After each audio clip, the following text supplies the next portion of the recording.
Hello, welcome to this week's episode. My name is Tom Forbes and today I'm going to tell you a little story about this guy here. Do you recognise him? Let me explain. When Danish author Hans Christian Andersen wrote The Ugly Duckling in 1843, who would have thought the tale would be relived by yours truly more than a century later? Sit back and relax, people, because this is the story of a little fat kid who defied the odds and grew up to become, well, a goddamn Adonis. In case you're wondering, this week's episode is being shot in my parents' house as I ferret through their old photographs.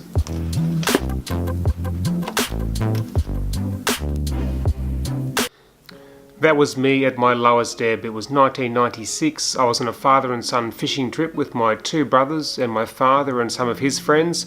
I remember we were swimming off the back of the boat and I couldn't actually physically pull myself up onto the duck board. I remember my two brothers actually hooking me and rolling me onto the duck board. I remember looking up and seeing Dad.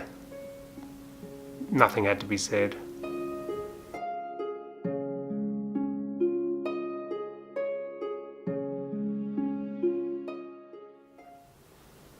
I was born in 1972, a healthy, happy baby with an older brother Neil and two loving parents in Liz and Bruce.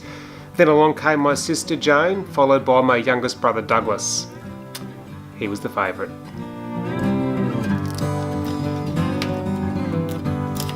Oh. So cute.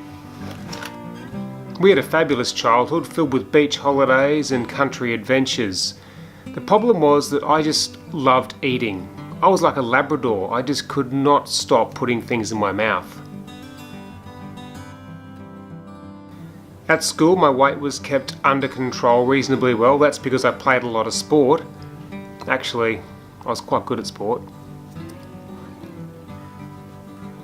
Then after school I went to agricultural college and that's where the weight really started to creep on. I was there for a couple of years and steadily I was just putting on more and more weight. After I graduated college I moved to Longreach where I got a job as a jackaroo in Western Queensland. They were long, hot, hard days. I loved them, but geez, they were hard work.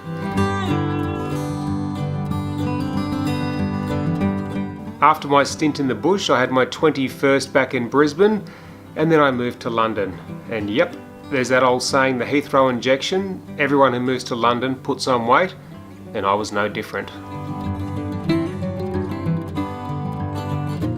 I look back at those photos now and have really, really fond memories, but you can just see, or I can just see in my eyes, that something, it just wasn't quite right.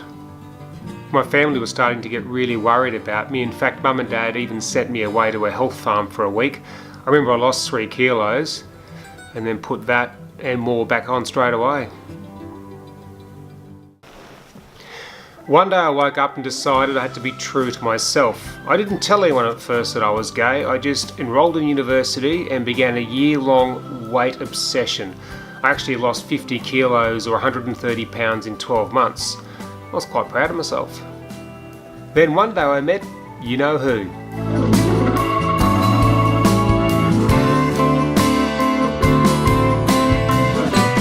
So Derek and I, or the manager as I like to call him, have had 20 wonderful years together. I actually don't know if he would have even spoken to me if he'd actually seen me or knew me back in those days. So why am I telling this story? I don't know.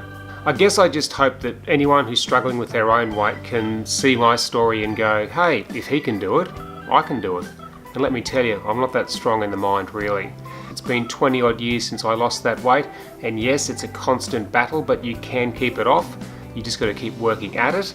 Thanks for watching this week's episode. I hope you enjoyed it. If you like it, please consider subscribing, and I and the manager will see you again next week. Bye. If I look like that, again, would you still love me? Yeah, if you were fat, I'd love you as much as I love you now. He's lying. He dumped me as quick as he could. Get out.